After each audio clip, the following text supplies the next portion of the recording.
So thank you. Thank you for coming. Thank you for enjoying a beautiful summer night here in beautiful Seattle, Washington, and coming here to join us tonight. I think we should start by giving a big round of applause to our host tonight, Hilliard's. Here we go. Thank you. Standing room only crowd tonight. So what we're here to do tonight is to look at some legislation that is making its way through Congress right now that has to do with distilling. I think we're here to listen and to learn to some experts on different legislation, why certain political alliances have been formed, and why maybe it's how the legislation is going to change, how the political alliances may change over time.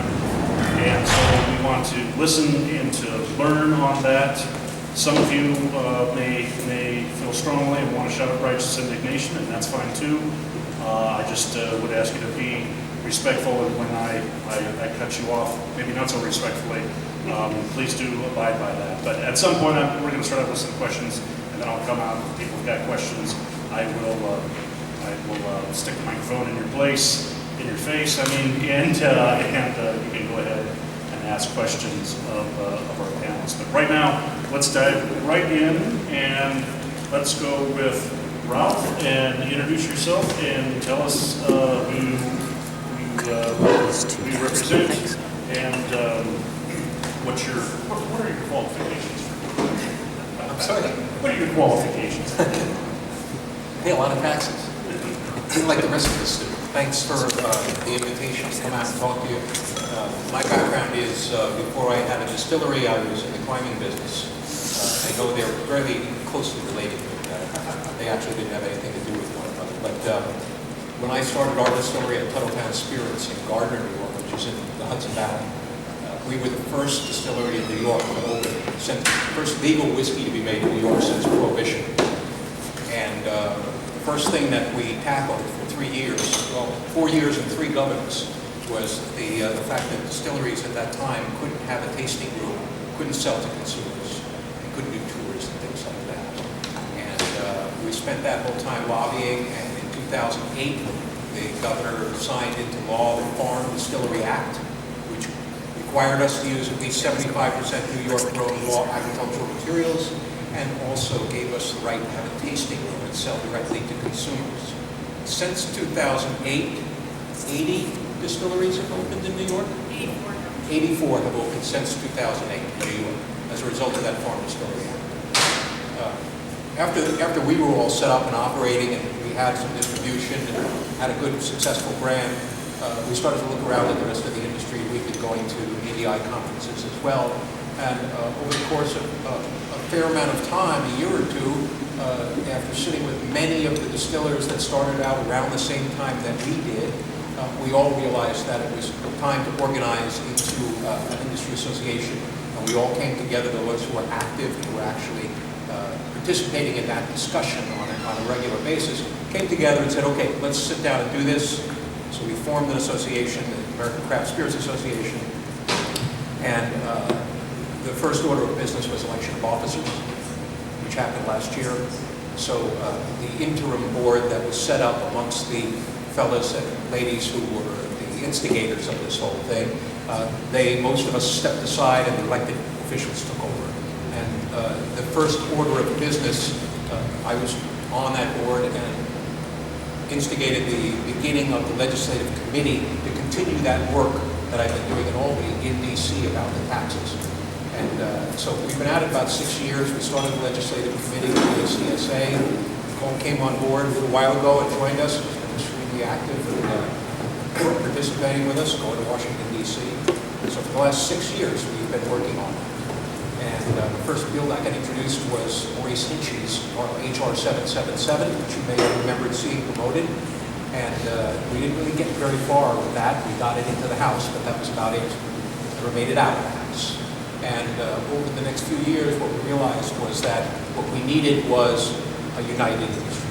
We needed to come together with the big boys and reach a common ground if we were going to get this tax passed.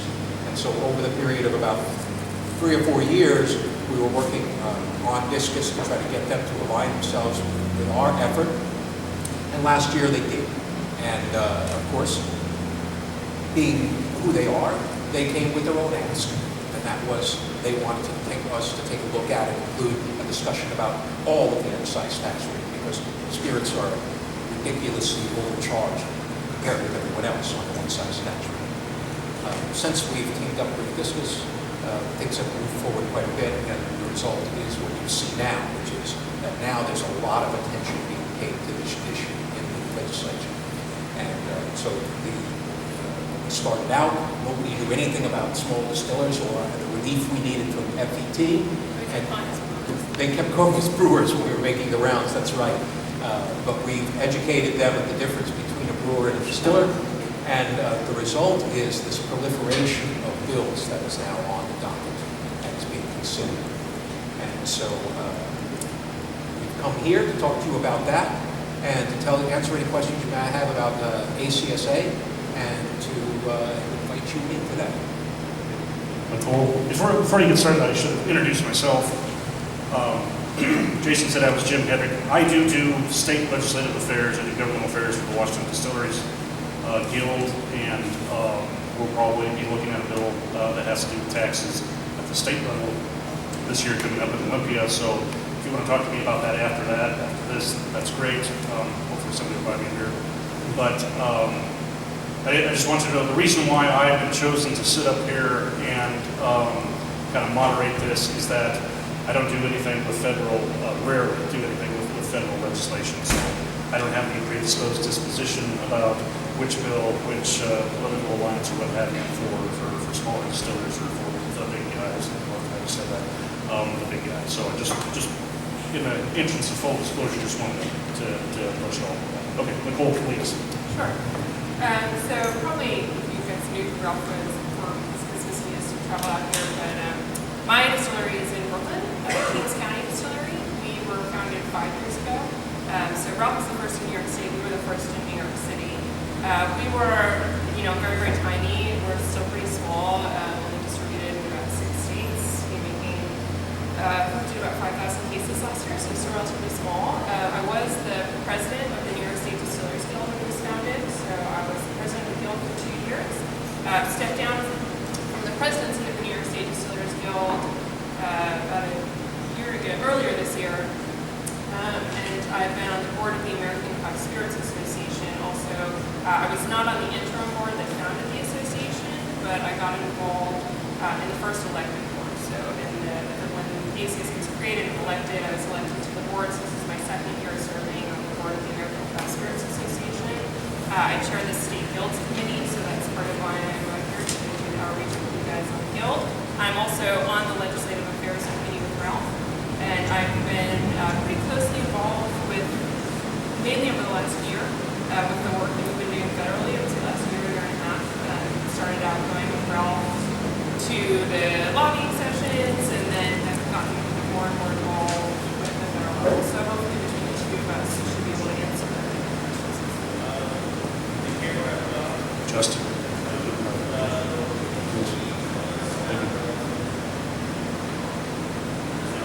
So my name is Justin Stiefel, and I know many of you in the room here, and I'm one of the co-founders of Heritage Distilling Company down in Little Gig Harbor, Washington. My background, I spent 13 years in Washington, D.C. I spent 8 years working in the U.S. Senate. Still licensed to practice law in D.C. I'm licensed to practice law here in Washington and Alaska. And worked heavily on a lot of legislative issues, including federal tax issues. I was the primary chief author of Senate Bill 5353, which we got passed by the House 94-3 this year, and we got passed by the Senate 39-6 and signed by the governor. And if you haven't seen notices from the Washington Distillers Guild, it does a lot of good stuff for distillers here in Washington. My primary role for being here, I guess, is because I started in the last 6 weeks looking around at what was going on and seeing the flurry of bills at the federal level starting to get introduced toward the billing, all trying to get at some of the similar provisions that are important to us, but almost all of them doing them in different ways. And so I decided to start working behind the scenes a little bit to see if we could get a little more interest going among the broadest group of distilleries who are the members of the Heritage Distilling Institute. And I guess this meeting is a result of that, because we're all here today, and the folks here flew out from New York. We're happy to host them here in Washington, and just look forward to answering any questions. I put together the chart that's in front of you that is almost up to date as of last week. There's been a slight amount of new information added to the chart last week, but it's simply an analysis of each of the bills pending in the House and Senate, and some of the key provisions, and should be hopefully kind of a guideline for part of the discussion today in terms of what are the options on the table. So there are several bills before Congress, pending in Congress. Has everybody got this very fine legal size document? And There's also a handout that we want. should be, yeah, we've got copies right there. Also, this should be on the WDG website. I was just going to ask our panelists to go through and probably starting with Justin and just talk about, this is in no particular order, House Resolution 2903 and 1562 is the Senate bill. Several bills, and I might point out that one of them is sponsored by our own Rick Larson here in Washington State, House Resolution 1172. But if we could just talk about 2903 and 1562, which are companion bills, how they differ from House Resolution 2520. I know 2903 is relatively more current, or I should say more recently introduced than 1562 or 2520. And then we'll talk about differences with House Resolution 1172, 1444, and so on. There's different types of producers, and there's obviously the tax reduction in the Federal Excise Tax. There's different definitions of the control group and bonding requirements. But why don't we just go ahead and start with what our panelists think the main differences between the bills are, to give us some context, and then maybe what their preferences and why. And Justin, we'll start with you. Okay, so House Resolution 2903 and Senate 1562 are identical. One was introduced in the House, one was introduced in the Senate, obviously. The piece of information that's new about HR 2903 is that since I put this together last week, there are 10 new House co-sponsors that have been added, so there are 49 House co-sponsors.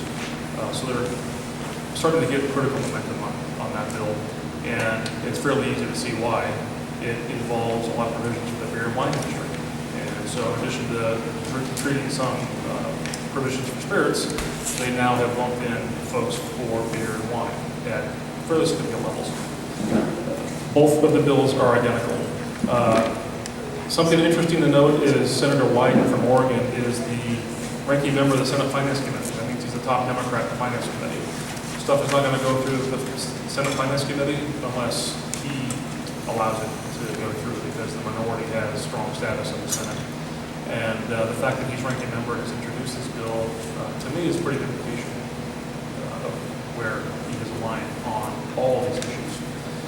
The bill reduces beer taxes. It reduces wine taxes. It actually creates a credit for wineries per gallon produced up to 30,000 gallons. What does that mean, a credit?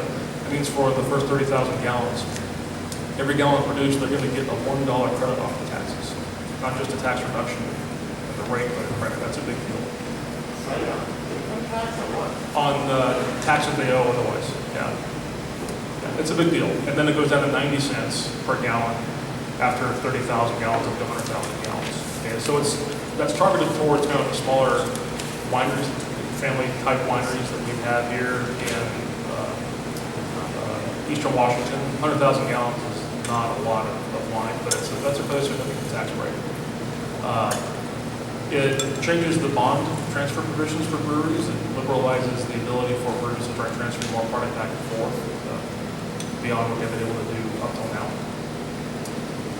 It actually, for the first time, defines hard cider. So, hard cider is technically treated as a wine by TTB because it comes from a fruit, and And so this actually starts to create the definitions for cideries that they were looking for, and it gives them the same tax credit for the first so many gallons of cider they produce, but it's pennies per gallon instead of $1 per gallon.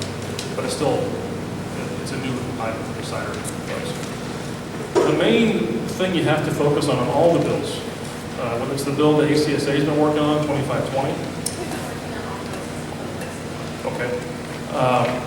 You have to look for the specific words about production amount. So if the federal excise tax goes from $13.50 down to $2.70 a proof gallon for the first 100,000 proof gallons, versus going down for producers who make less than 100,000 proof gallons, that's two different things. That means as soon as you can get 100,000 proof gallons production under one scenario, there's no more reduced tax rate for you. Okay? Versus the first 100,000 proof gallons, that means everybody will qualify for that, which I don't really care one way or another. If Jack Daniels gets a reduced tax rate on their first 100,000 proof gallons, that's a fairly small amount compared to their overall production. You know, if Stephen gets a reduction on his first 100,000 proof gallons, that's a big deal. It's a big deal. Versus some of the language in here that says, if you make more than 100,000 proof gallons, you're not going to get a tax rate at all. It's going to stay at 50. So you have to really look at each bill and look at how they approach that, because they are different. Something in the HR 2903 and 1562, it actually eliminates the prohibition on home distilling. So it allows people to start buying stills as long as it's not more than 15.5 gallons in size to start making product at home, which I think may cause some problems as that starts to get fleshed out. And it also defines an adult for purposes of distilling products at home as someone who's 18 or older, which is really interesting. So I'm not sure how that's going to go as it starts to progress down the road. And the problem with home distilling is that they're not going to be buying distilled products on the commercial market, or they're going to be making bad product. I don't care if people make bad product, but it'd be bad if people, kill themselves or blow up their garage or whatever. So that's an issue. Yeah. Just to be clear, are there no spirit excise tax reductions in 2903? There is, but it got cut out of this. If you want to look at the meeting, there's a spirits provision component summary. There's two tables, so it's sort of the second table. Yeah, if you go to the second page of that, it lists kind of in plain language the spirits related components of each bill. So it does reduce them. Reduce it for the first 100,000 proof gallons down to 270, and then after that, go back up to 1350 proof gallon. One thing that bill does that the other bills don't do, if you look at all the other bills and you look at the language of each of the bills, they define the control group identically to what's been defined for beer and wine in the existing tax code. A control group means if you have multiple locations and you've got 80% common ownership, then you're going to aggregate all your production across all the locations within that ownership group, and you're going to get 100,000 proof gallons at the lower tax rate. So you can't just open up multiple locations and start multiplying. But HR 2903 and the companion Senate bill throw on distilleries an additional hurdle that doesn't exist for brewers and wineries. It affects franchise opportunity in other states. What it says is you won't be able to do any kind of franchising or licensing or any kind of other production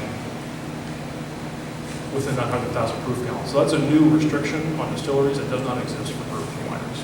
Okay. Lastly, none of the bills address the issue of bottling and transferring spirits in bond, in the bottle, back and forth among facilities.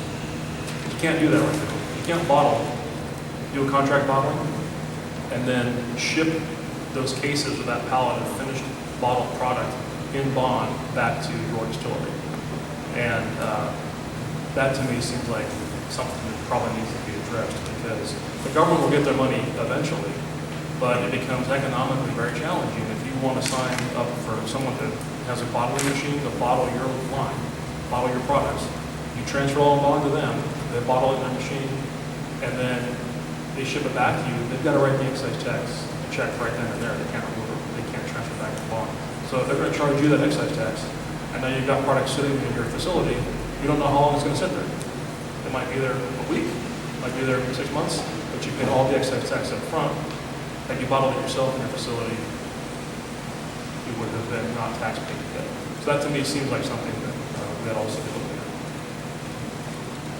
So Nicole, if you want to talk about the 2520. I think actually we should really back up for a second. We're kind of getting a little bit ahead of ourselves in the conversation. In terms of, parsing out the components of the bills, like I said, we've been working on all of these bills with the exception of the Larson bill, which is, kind of came out of left field and was a little bit of dated language. It was a copy of some language from the bill that had been introduced 2 or 3 years ago. But with the exception of that bill, we've been working on all of these bills. And the process, I think there's, for me, working on the federal level was really surprising just in how different the process is from a lot of the legislative work that we are all familiar with on the state level, that the details of these bills is still very fluid, right? That the process of getting a bill introduced in the House or the Senate, I tried to vaguely parse some of the process into a flowchart whose complexity I think should serve as a statement for how convoluted this process is. But I think it's worth understanding the value, while we're sitting here kind of parsing the details of what's in what bill and how, what that means at this moment and what the value of it really is. We're on the field, we're playing on the field, but we're still 90 yards away from the end zone on what might actually get passed. So the structure and content of these bills right now, there are many, many opportunities for people to get their hands in and for things to change in between here and now. The way things work on the federal level, things have changed a lot. And I think, we've all been watching CNN and kind of following what's been going on. And I was sort of vaguely listening, but it really hit home as I started working on this, that the shift in partisan politics has created a situation where Congress just really isn't making laws right now. This is not a thing that they're doing. They're not voting on things. It's really, really hard to bring things to the floor for a vote. Statistically speaking, the odds are, I would say they're 1 in a million, but it's actually less than that in terms of bills and components and ideas that get introduced as compared to what actually gets made into a law in the last 5 or 6 years. So what's going to happen if we manage to get any of the components of any of these bills actually all the way across the finish line, signed into a law by whoever's president at that moment, it's going to have been attached to a vehicle. So right now, there's a lot of bills that have been introduced, some of which are in their committees, some of which are not in the committees, but they will go out there where they are, they will gain co-sponsors, your representatives can be co-sponsors of more than one of them, they can choose which ones to co-sponsor, they'll gain, the co-sponsors are kind of a level of the momentum that the bill has gained, and that doesn't necessarily have it influences the committee, but doesn't completely translate necessarily to, it's going to be, the committee's going to have their hand in, what actually comes out of committee. So all these bills will make their way in, they'll get marked up by the committee, and the committee will come out with a component bill based on what the leadership expects. So, for example, just to give you a sense of how fluid this process is, the highway bill was on the floor 2 days ago. So, we sort of rushed in and tried to get just the 270 option offered as an amendment to the highway bill. And so we were pretty far along in that process happening, and then all of a sudden the leadership changed their mind. McConnell went on vacation, took the highway bill off the floor, and it's not going to be revisited again until October, right? So things can change really quickly and fluidly. And so what's the language of these bills right now, while it's kind of worth understanding and it's important to parse out and know what's on the table, is probably at the end of the day going to have very little bearing on what actually happens. That there's 6 or 7 different steps where people can get their hand in. And what's most important for us is to be in the room when that happens. That we can't one of the biggest things that's also I found different from the state level to the federal level is, you know, we can make demands, like being from Brooklyn. You know, when I walked into the governor's office in New York State, like we had demands, right? But that's not what you do with a U.S. senator. You don't walk in and say, do it this way. You know, they're going to kind of do what they're going to do, and your hope is to be at the table and try and influence them and steer them in a direction of, you know, what's important. You have a set of priorities, and it's a negotiation. That's what this process is looking like. It's a long-term negotiation with our representatives, with the committee representatives, with the leadership in the committees, with the Republican and Democratic leadership to try and get something to move forward. So I think that's important to understand in the context of this discussion that, you know, we might come out of this discussion with like a, you know, we all vote to support this bill and none of the others. That's not really what's up for grabs at the moment. You know, you kind of set priorities, you set a set of priorities, and then you work with everyone who's willing to work with you on any and all of those priorities just to try and get enough momentum to move something forward. And so when you look at the bills, you know, some of them you might like more, some of them you might like less. There are provisions that we're certainly concerned about, but we've, you know, been in the room working with them and pushing it forward. So I think that's useful to understand. I mean, in terms of parsing out the details of the bills, I think we have a fairly good summary of what the difference is, and I think, you know, you guys put it in pretty plain language here, so, you know, unless you have any specific questions about anything. The only thing that really concerns us as ACSA at the moment is the Larson bill. That's the only one that, you know, we have like a real, we are supporting all the other bills, we've been working on all the other bills. The Larson bill is the only one that we have an active issue with, and that's because it creates an artificial cap on growth for our industry. So the idea that your 100,000 first proof gallon costs you over $1 million is a real problem to us. So other than that, you know, we're kind of moving things forward. And we have some concerns about the home distilling provision. We also have some concerns about the tax implication of the Wyden bill, you know, broadly, but we're working with them on that. And this language should all be considered good. That's what I'm One of my questions was going to be, how far are these in the process, and does that matter, knowing what I know about the federal, federal congressional? Yeah, that's a really good question. They've all been introduced and they're gaining co-sponsors, but right now, that's as far as any of them have gotten.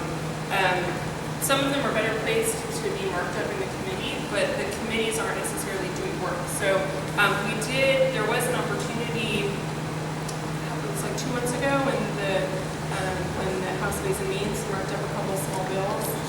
And so they've done a few things. We were not part of that markup, but none of those moved anyways. It was kind of more of a show. But the committees haven't marked anything up. So they're still sitting at like step 1 of the process. So from here, they're all on fairly level playing field except for the relative power of their co-sponsors and their originators. So like as you mentioned, the fact that Wyden is the ranking Democrat in the Senate Finance and that he's the original co-sponsor of the Senate bill, you know, certainly gives it a more prominent placement as compared to the Gillibrand Peters bill, because they're both freshman senators, you know, they're not on finance. So there's some bills are just kind of more well positioned than others in terms of their support, but objectively, none of them are any further than any of the others. Nicole made a very interesting point that's really worth repeating, and that is that ACSA is supporting all of these bills, with the exception of the Larson bill, because of that artificial cap. I think that if we polled everybody in the room and asked, do you want to stop growing at 100,000 proof gallons a year? Or stop your business from